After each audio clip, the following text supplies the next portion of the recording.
Bonjour, bienvenue sur ma chaîne Espace Passion Parfum. C'est une chaîne de parfumerie de niche. Alors aujourd'hui, je vous présente Burn to Stand Out. C'est une maison de parfum coréenne.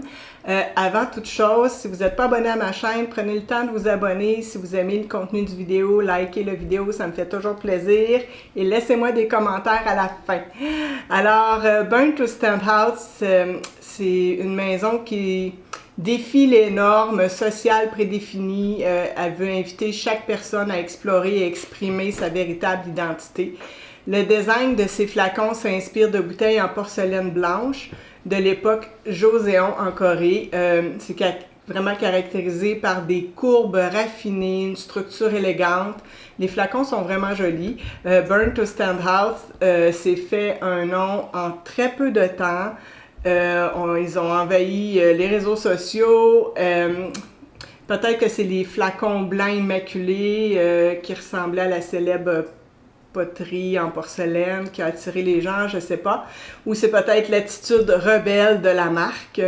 Ils sont maintenant disponibles à Montréal chez Étiquette et vous avez été nombreux à me demander mon avis sur ceux-ci. Alors, je les ai testés et je vous parle de mes favoris. Et je vais vous parler de mes favoris de la marque.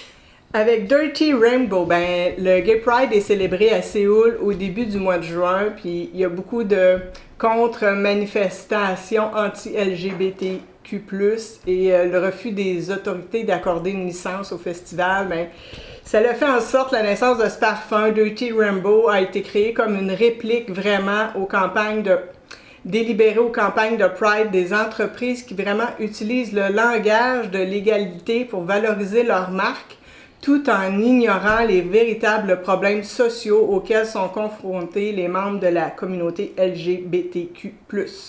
Donc, pour honorer l'occasion et faire une différence dans leur communauté locale, Burn to Stand Out fait don de 100% des recettes de ce parfum à des organisations de fierté dans leur ville natale de Séoul. Le parfumeur, c'est Alex Lee. Ce parfum représente vraiment un arc-en-ciel en parfum.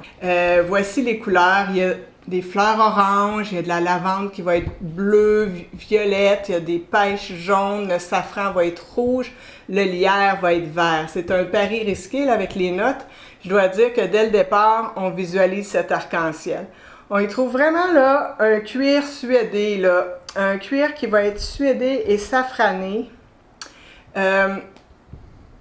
avec aussi un essence florale qui ressort. Là. On sent les différentes couches de couleurs comme sur une toile. C'est un parfum qui dérange, qui bouscule. C'est un parfum de rébellion, c'est un parfum qui est provocateur. Les fleurs douces, ils rayonnent et se transforment dans leur douceur et leur tonalité au fil de l'évolution. La fleur d'oranger est ensoleillée, elle va se juxtaposer sur une violette qui va être un peu plus confite, aromatique. Puis revient la douceur fruitée, le cuir reste central, le lierre s'exprime comme un vert profond, un peu terreux, je dirais. L'orange représente vraiment la fleur d'oranger et la note fruitée de pêche symbolise le jaune. Mention spéciale pour ces notes, là. Son évolution est moins spectaculaire, les fleurs deviennent un peu plus présentes, mais le parfum s'essouffle un peu, comme un arc-en-ciel qui perd tranquillement ses couleurs pour se fondre dans le ciel. C'était peut-être l'effet escompté dans ce parfum. Moi, je soutiens la cause que représente ce parfum, donc c'est pour ça que je voulais vous en parler aujourd'hui. La création est quand même intéressante. Maintenant, on parle de Dirty Rice, un parfum de Olivier Crest. Attention ici, rien n'est sale. Le parfum, vraiment, il va s'ouvrir sur des notes vertes et fraîches, évoluant en quelques minutes vers une crème qui va être un peu musquée et très propre. Vraiment, là, après une heure, l'odeur de riz basmati cuit apparaît.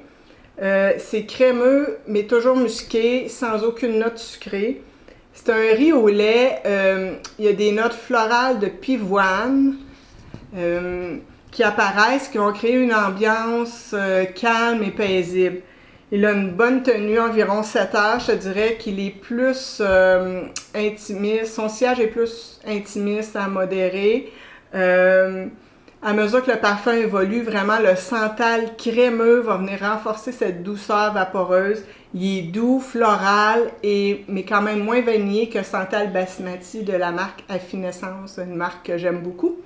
Ce parfum vraiment ici, là, Dirty Rice, contre toute attente, c'est un clean sense réconfortant. C'est une expérience olfactive qui évoque vraiment le riz au lait accompagné d'un bouquet de fleurs de pivoine, mais qui s'estompe pour laisser place à une odeur réconfortante de riz au lait. C'est crémeux, velouté, propre, jamais sale. C'est vraiment mon coup de cœur de la marque. Si j'en achetais un de cette marque, ça serait Dirty Rice, sans aucun doute. Happy Nuts. Lancé en 2023, le nez derrière ce parfum est Margot Lepay-Guérin. Vraiment, à peine déposé sur la peau, là, ce parfum, c'est une gourmandise, comme beaucoup de parfums de cette marque. C'est une gourmandise vraiment intense qui s'installe. On perçoit du caramel, du miel, du rhum. C'est intense, on perçoit aussi des notes de pistache et d'amande, mais tout ça là, enrobé de caramel, tu sais, un coulis de caramel par-dessus. L'amande est verte au départ, c'est un parfum assez lourd, il y a de la vanille, la fève tonka, qui persiste longtemps. Là. La note de sésame est intéressante dans ce parfum. En fait, c'est cette note-là qui me fait m'intéresser au parfum parce que j'aime beaucoup la note de sésame. C'est un parfum pour les amateurs de gourmands sucrés. Il y a la douceur du bois de gaillac quand même. Il y a du tabac qui est assez discret. Il y a de l'ambre gris et du patchouli. Il aura beaucoup de succès, ce parfum ici à Montréal. Les parfums overdosés en sucre sont excessivement populaires ici. Toutefois, je n'adhère pas trop à cette gourmandise trop sucrée, mais c'est ça qui est populaire présentement. Maintenant, je vous présente Indecent Cherry, lancé en 2022. Le nez, c'est Florian Gallo. C'est un autre parfum à la cerise. Vous allez me dire, ben, son point d'intérêt est lorsque les notes de tête s'épuisent, on retrouve un peu une note de griotte, tu sais, une griotte acidulée. Il y a de la fraise un peu artificielle. L'acidité de la griotte, ben, va quand même nous sortir des parfums qui sont souvent trop sucrés à la cerise.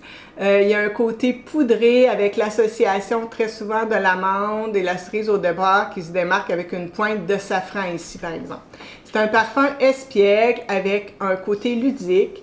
Le parfum repose sur un lit de patchouli, de vanille et de benjoin. C'est un parfum qui va rester, somme toute, assez linéaire. Il est très intense et il manque de subtilité. Il y a un très fort sillage et une très longue tenue. Écoutez, je l'ai testé sur touche, sur peau, et là, j'ai pas le goût de le retester sur peau parce qu'il est vraiment très intense. Et je me dis, dans les parfums, le cerise, il y a peut-être d'autres options. Maintenant, je vous présente Nanatopian. Le parfumeur, c'est Alex Lee. Ici, on est supposé sentir un pain aux bananes sortant du four. OK, on le sent, le pain aux bananes qui sort du four. Il y a du rhum, des épices, du caramel et encore là, une overdose de sucre. L'odeur de pain aux bananes est présente au départ, puis elle disparaît. Je sens plus la banane et je dirais qu'elle revient 3 heures plus tard pour ceux qui savent attendre. C'est pour les gens patients ce parfum-là. Ça m'a pris quelques jours à le découvrir. Il a une assez longue tenue. Le parfumeur Alex Lee, là, il avait créé un chef-d'œuvre chez Penhaligon qui s'appelait Agarbati dans le passé. C'était un beau boisé aromatique avec des notes de Palo Santo, d'encens, de résine au Liban. Il y avait du sapin, du vétiver. Il y avait aussi créé chez Penhaligon Pétani un beau cuiré épicé avec des accords de lait chaud. Ces deux parfums n'ont pas rencontré leur public, mais qu'ils étaient beaux. Le parfum, on dirait que les parfums changent, le public change. Le public, maintenant, recherche des parfums sucrés et parfois sans âme. Je profite de l'occasion pour vous parler d'un parfum à la banane que j'ai adoré dans le passé. C'était Bana Banana. J'ai vraiment préféré la note de banane dans ce parfum. C'était la parfumeur Céline Elena. pour l'artisan parfumeur. Ce parfum est malheureusement discontinué, que j'aurais voulu l'avoir dans ma collection. Malheureusement, je ne l'ai pas. Banana là, de l'artisan parfumeur, c'est un parfum qui était fruité et exotique, vraiment là, centré autour de la note de banane mûre. Ce parfum-là, il combinait des touches fruitées, épicées, florales, boisées. Il y avait comme un mélange à la fois ludique et raffiné. Ce parfum était original. C'était vraiment une capture de l'essence tropicale de la banane, tout en finesse et en élégance. Il est d'une belle complexité, ce parfum. Il y a un côté qui était poudré par l'iris, il y avait du jasmin, des notes de feuilles vertes, de violettes, et cette douce odeur, vraiment là, une banane qui mûrit doucement au soleil. Elle se fondait dans des notes épicées de poivre noir et dans une base crémeuse et boisée. Alors, mais je vous invite quand même à découvrir les autres parfums de chez l'artisan parfumeur. Ils ont vraiment des belles créations de parfumerie de niche. Alors, c'est mon opinion de cette marque. Je n'ai pas tout senti. Si vous les adorez, bien, continuez à les adorer. Le monde de la parfumerie, c'est un monde de rêverie, c'est un monde fantastique. Moi, je suis pas là pour critiquer des parfums de manière absolue. Je fais juste donner mon humble avis. Dans la parfumerie de niche, il y a tant à découvrir. Alors, je vous invite à me décrire quelles sont vos dernières découvertes et si vous avez testé cette marque-là, dites-moi quels sont vos préférés. Au revoir!